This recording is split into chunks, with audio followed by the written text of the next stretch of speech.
naniniwala po ako may totoo akong talent. Ito na lang po yung pangahawakan ko.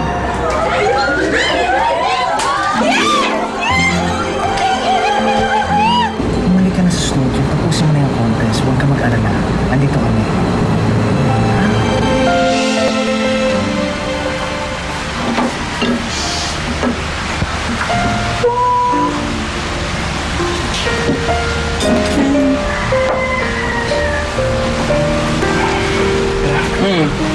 Jasper, uwi na ba ate mo, ha?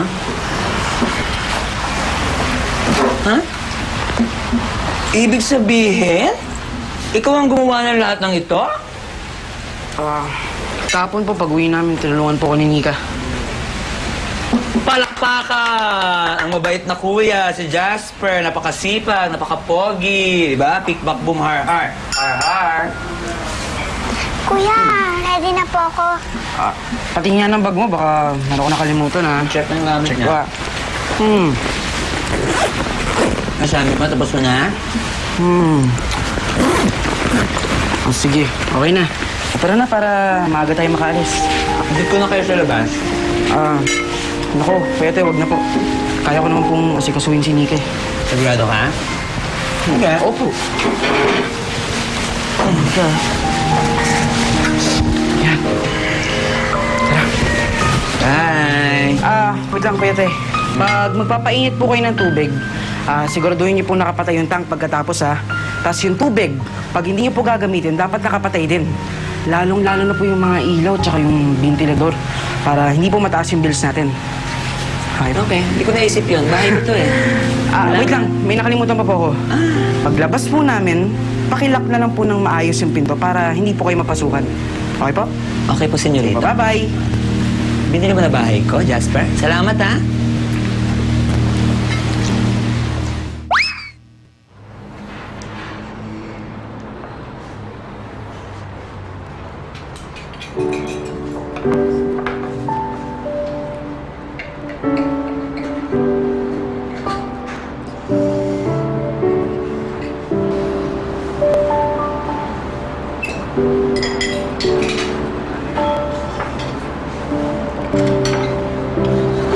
Ito ang pinakamasarap na steak na natikman ko. Napansin mo, hindi na overpower yung steak. Kahit na napakarami pa ng mga pampalasang sinama niya. Oo. At yung sauce, sumakto sa balat luya, di ba? Oh, it's very good. Delicious.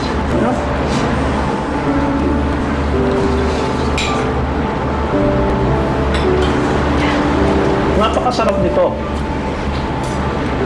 Sino nagturo sa'yo na ganitong klaseng pagluluto? Yung tatay ko po, nagkaroon po kasi ng panahon na ipit na ipit po kami. Yung kaibigan po niya, binigyan kami ng karne ng baka. Inihaw po yun ng tatay ko, tapos tsaka po niya nilagyan ng sauce. Yun po yung pinakamasarap na hapunan ng pamilya namin.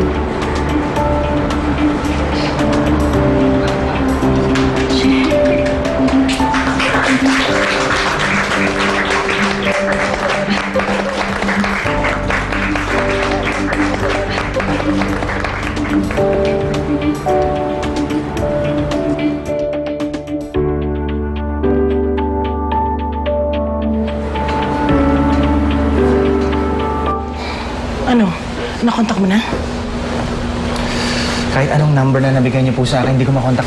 Ano ba naman tong mami mo? Kung saan nagsususuot eh. Ano kaya yun? Di bale, may konting savings pa naman ako. Yung muna gamitin natin siguro. Sige. Ano gawin natin? Tayo mo ulit, baka makontak mo yung isang number na binigay ko.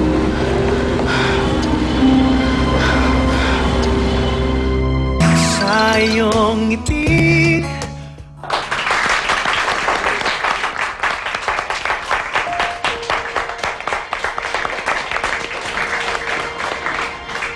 And now it's time to announce kung sino ang ating second place winner. And of course, the champion of our Barbecue Battle 2013. Siguro mas maganda, punta kayo dito. Lapit kayo dito. Ayan. tawagin natin si Princess at saka si Isay. Ate, sana ikaw na lang manalo. Mas kailangan mo ng cash prize.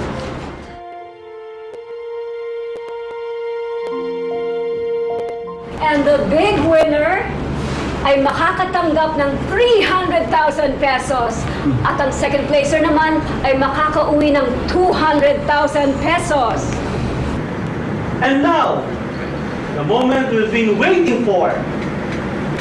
The Barbecue Battle 2013 champion is Princess Oliza!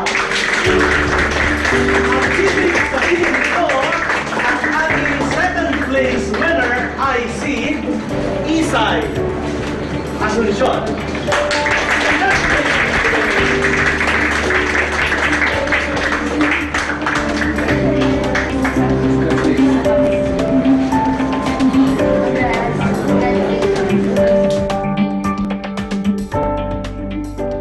Diyos ko, baka kulang yung pera natin. Ayan na si Doc. Doc, ano pong results?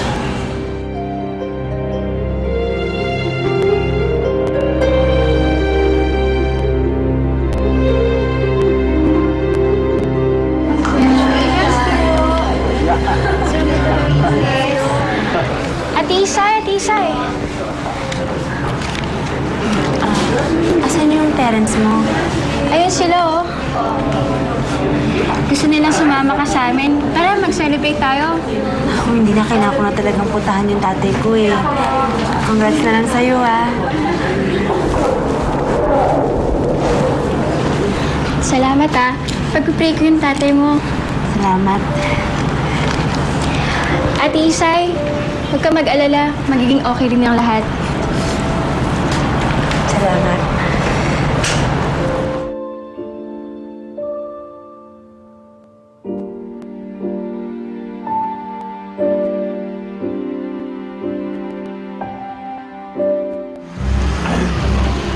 Tulungan niyo ako!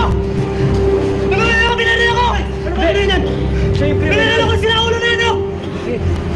Teka lang, ano ba? Teka lang, siya nga yung kriminal, hindi ako! Kaya maniniwala! Sinaulo yan! Pinaril ako! Ginagawa niyo! Puro ginagawa niyo! Tulungan niyo ako! Di ba polis yan? Boss, makinig ka sa akin! Boss, makinig ka sa akin! Dalawa ka sa ospital! Snake snatcher eh! Huwag ka maniniwala dyan! Sinaulo yan! Huwag snatcher! Ano ba? Sir, kailangan namin ng ambulance dito. Eh, sumisipin yan! Mamamatay tayo yan!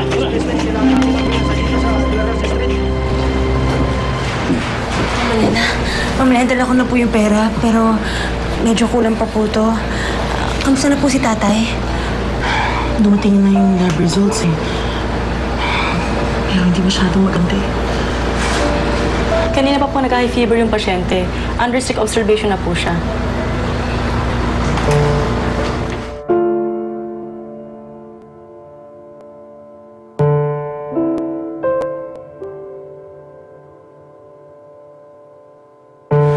Ano, sige na, bili mo na.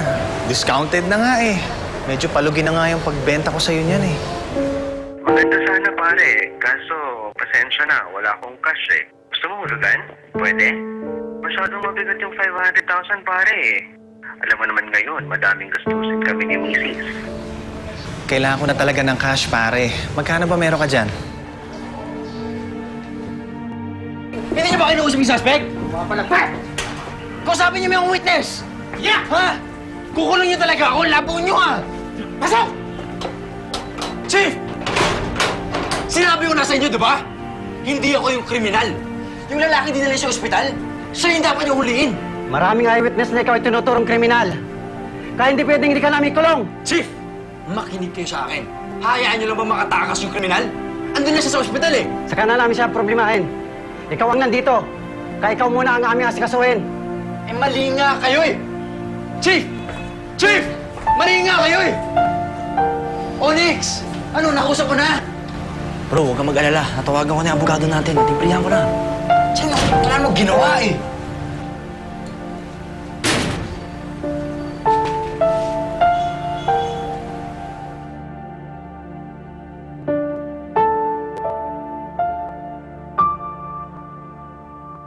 Tayong ngiti.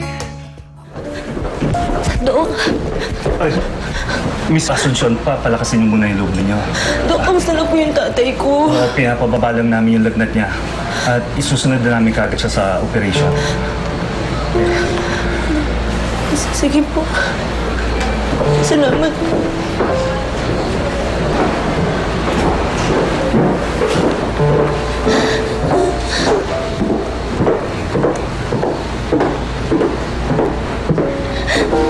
Isay, are you okay?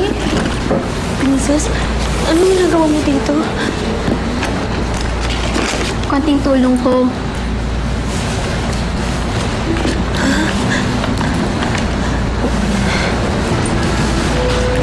Princess, salamat pero hindi ko matatanggap kasi yung pinaghirapan mo to eh. Ate Isay, hindi ako sumali sa contest para sa pera. Para sa aking pamilya. Pareho lang tayo.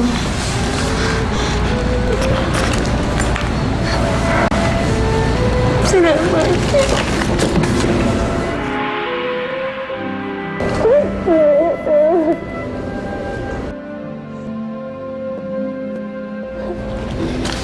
Sige, magpapaalam na ako.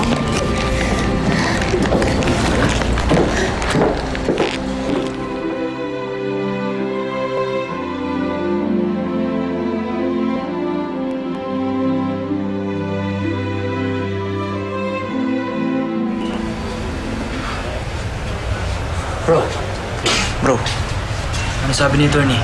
Ito nga, tinatawagan ko nga eh. Hindi naman sumasagot. Basta huwag mo natigilan yung pag-contact mo sa kanya. Sige. Bro, mahirap na. Delikado ako dito.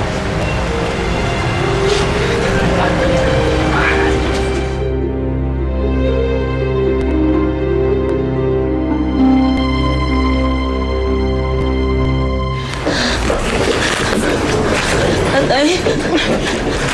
Tatay! Tatay! Pasensya na kami. Tatay!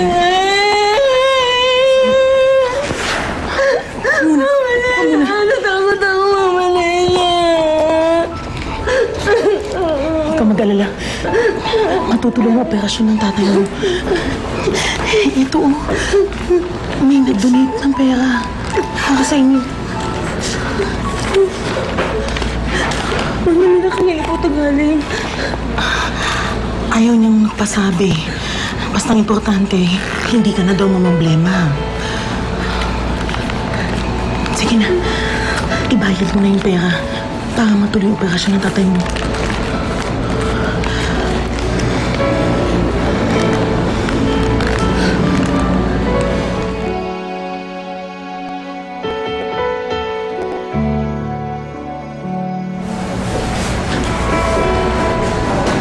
Oh, Isay, saan ka galing?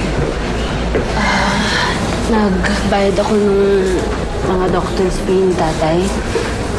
Meron kasing nabigyan ng malaki halaga kay Mama Lena eh. Pero alam ka si tatay. Mabuti, maganda yan. Grabe. Sino daw siya? Makaalam eh. Tayo kasi ipasabi ng donor kung sino siya. Okay. Sobrang bait naman ng taong nun, Isay. Akalain mo ang laking halaga nung pinakawalan niya. Pero ayaw niya magpakilala. Sino kaya yun? Oo nga eh. Pero lalo na akong naiisip ko sino yung gumawa nun. Sila naman yung taong makakagawa nun sa akin eh.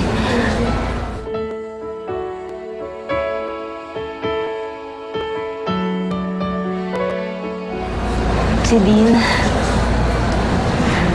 Ang bait niya, no? Pero... Kaya huwag mo siya aawayin, ha? Please. Tara na. Sige, sunod na lang kami.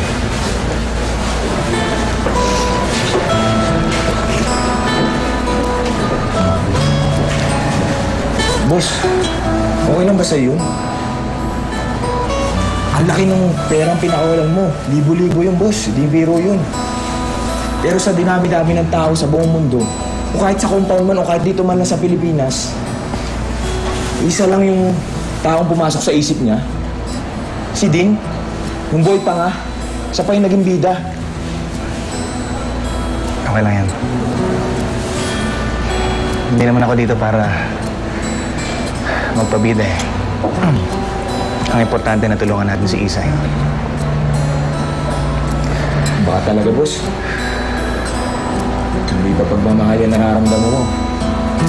Ewan ko na lang. Sa iyong ngiti, ako'y nahuhumaling.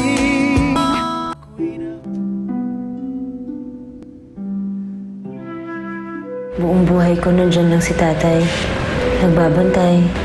Ginagabayan kami. Siya ang Superman namin. Hindi natitinag. Hindi sumusuko. Kaya ngayon nakikita ko siyang nangihina na hindi na siya si Super Tatay. Ang sakit-sakit sa puso. Yung taong pinakaakala kong hindi mawawala sa buhay ko. Pwede rin. Pwede rin palang mawala sa isang iglap. Tay, panalo ko. Natupad na yung pangarap natin. Second place ako. Tay, magpagaling ka na. Hanggang dito na lamang kayo.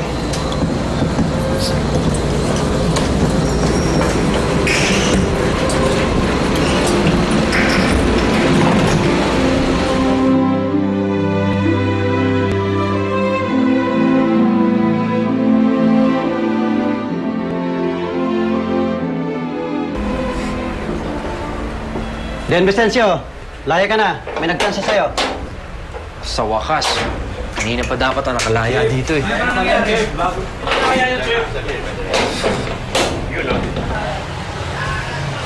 Onyx, tagal naman oh. Sino ba nagpiyansa sa akin? Ako. Ako ang masusunod. Mas gusto pang magtagal ka dito para maturuan ka ng leksyon. What do you say? Nakakahiya ka.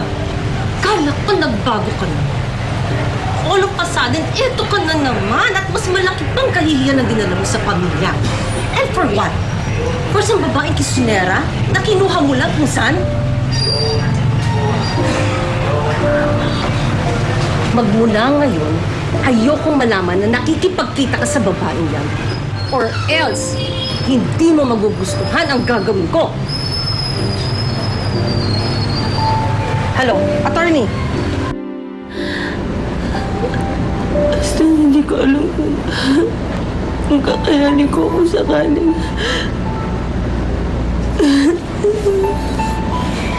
Isay, kahit anong mangyari, nandito kami. Hindi ka namin papabayaan.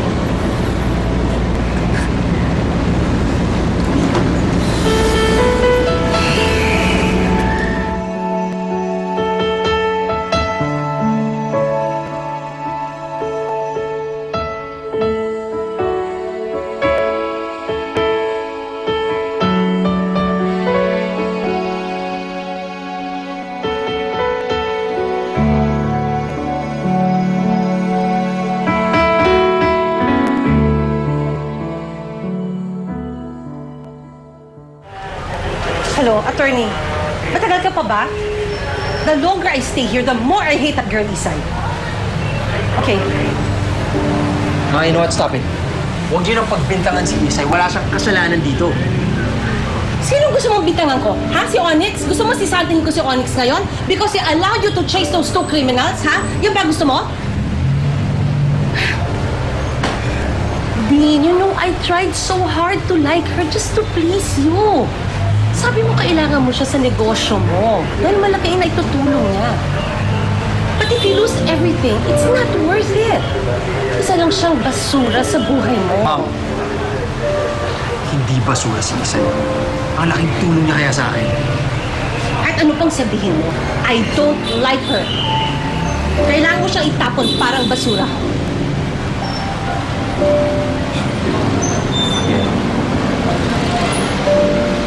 Dean! Saan ka pupunta? Come back here, Dean!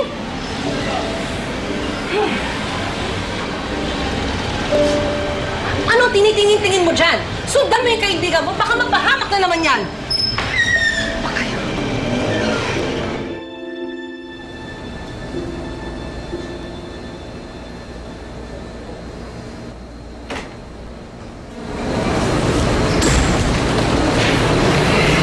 Doc, kumusta na po yung tatay ko?